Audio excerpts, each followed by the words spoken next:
If you want access to the mystical Christ within, you have to know how to read the Bible esoterically. I'm going to reveal a hidden esoteric message from Luke chapter 6 that if you apply this to your life daily, you will literally accomplish goals and change your life from limiting obstacles to true individual freedom, where the true power exists, the mystical Christ within. The number one rule to unlocking any esoteric hidden message is simply this: you have to know that God is all of existence. There is nothing that is separate from God.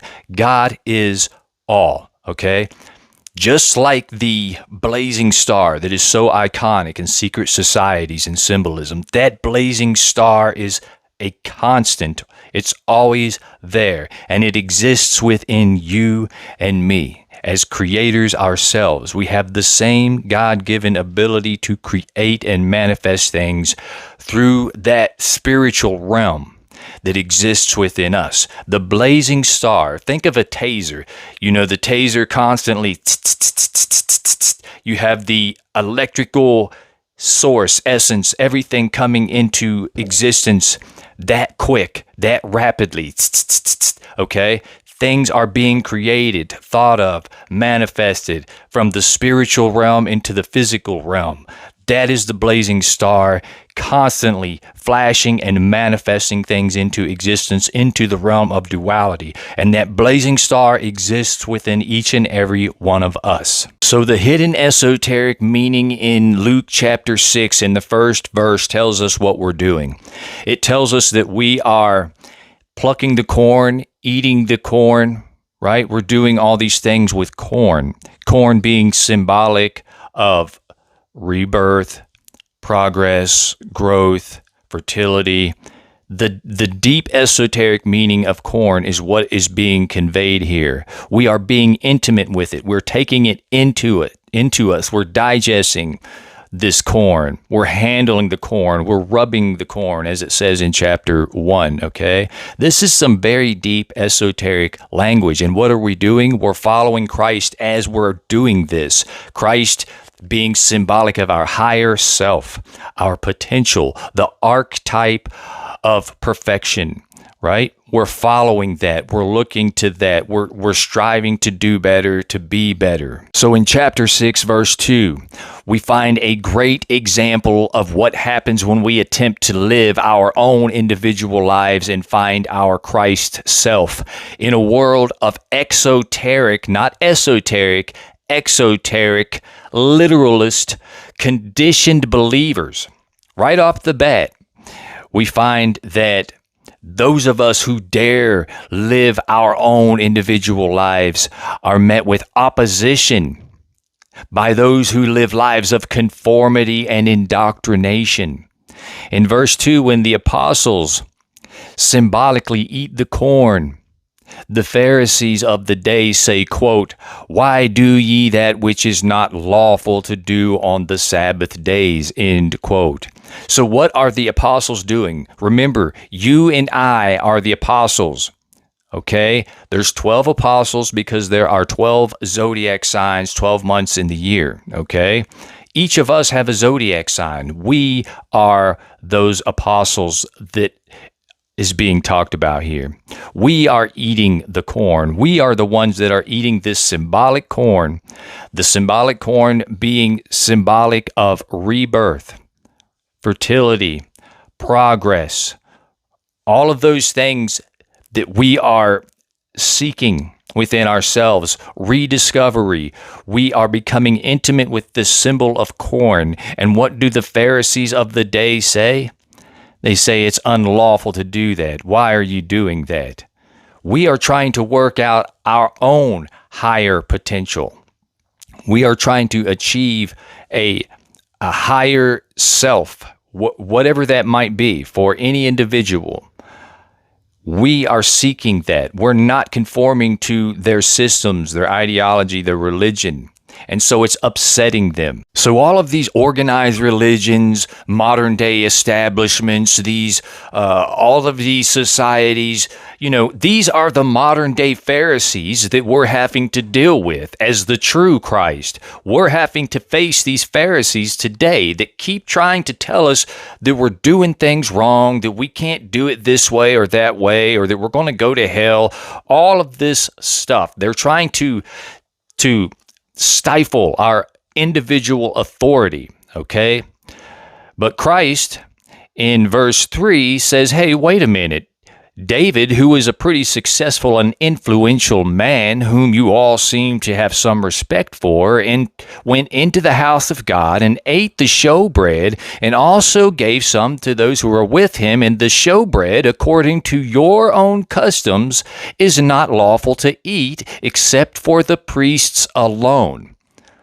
So, right there, that tells you that David don't give a ish, okay? David's going to do it his way. He's going to do what he wants to do. If he wants to eat the showbread, he's going to eat the showbread. He likes the showbread. The heck with your stupid rules, okay? David realizes his divinity. So the hidden esoteric meaning of David eating the showbread against the will of organized systems, organized societies, all of these establishments that are telling us that this is the wrong way to do it. You have to believe this way. You have to act this way.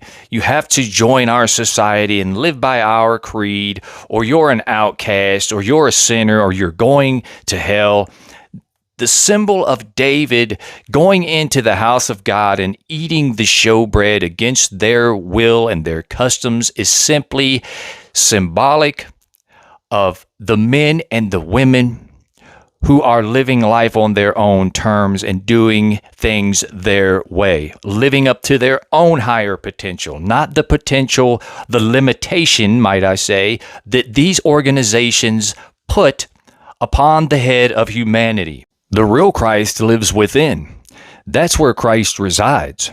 Christ is not coming back someday in the future. Christ is back now. Christ is right in here if you can only realize it. So the Pharisees, with all of their limitations and restrictions and their creeds and all these things, are symbolic. Okay, when they tell Jesus, you can't do this, you can't do this. When they tell David, you can't do this. They're telling all these people in the Bible, you can't do this. This is symbolic of us facing obstacles and limitations and excuses in our own lives. This is us striving to achieve our higher Christ consciousness. We are seeking the Christ, our higher self, okay? Whatever version of you that might be, whatever idea you have in your head that would make you better, would make you your higher self, that is your inner Christ, and you are striving to follow and achieve that Christ, okay? So all of those limitations that these religions and establishments are placing on us is simply symbolic of the Pharisees and all of the limitations that they're trying to place on us and put us in boxes and not let us realize our own spiritual authority, okay?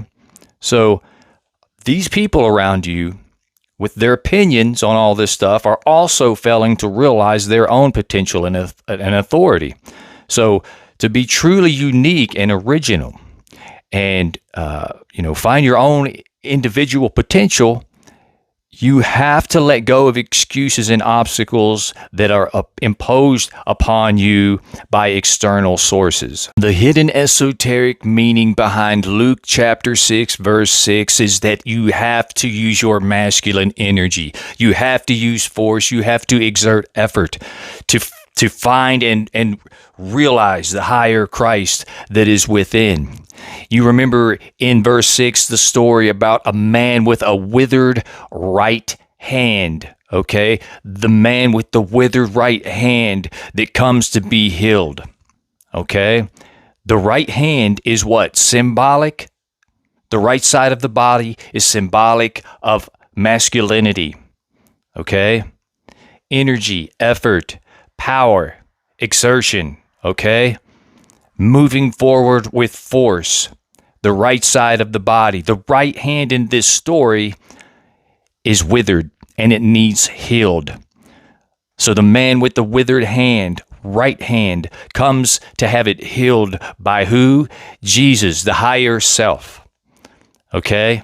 The higher self. You have to pick yourself up. You have to heal yourself. You have to make this happen because you cannot let the world control you and beat you down and put you in their box. So the Pharisees, once again, when they saw that Jesus was going to heal the right hand, they were saying, no, you can't do this, right? Symbolic of us in our day and age, right? Anytime that you're about to achieve something, anytime that you're about to make progress, anytime that you're about to find your true self, people are around you telling you, no, you shouldn't be doing that. Be careful. Don't do it that way. It's not in alignment with our establishment, with our religion. These symbolic Pharisees of our day constantly trying to control us. The Pharisees are symbolic of obstacles and excuses. And so those things, those obstacles and excuses that the Pharisees are symbolic of are actually the cause of the withered hand. So you cannot let them wither your right hand, okay? You have to look to the Christ for healing and direction. So, the right hand being symbolic of action. In verse 11, when the Pharisees see Christ heal the hand, which is to say he acted against their will and wishes, they immediately scorned him and tried to figure out what they should do with him and how to stop him. It says, quote, they were filled with madness, end quote. Okay, so when they see this, they go insane. But when Jesus heals the hand, it's symbolic of restoring and taking back that masculine energy in order to exert an effort towards your higher self, to break free from the establishment, to break free from the matrix.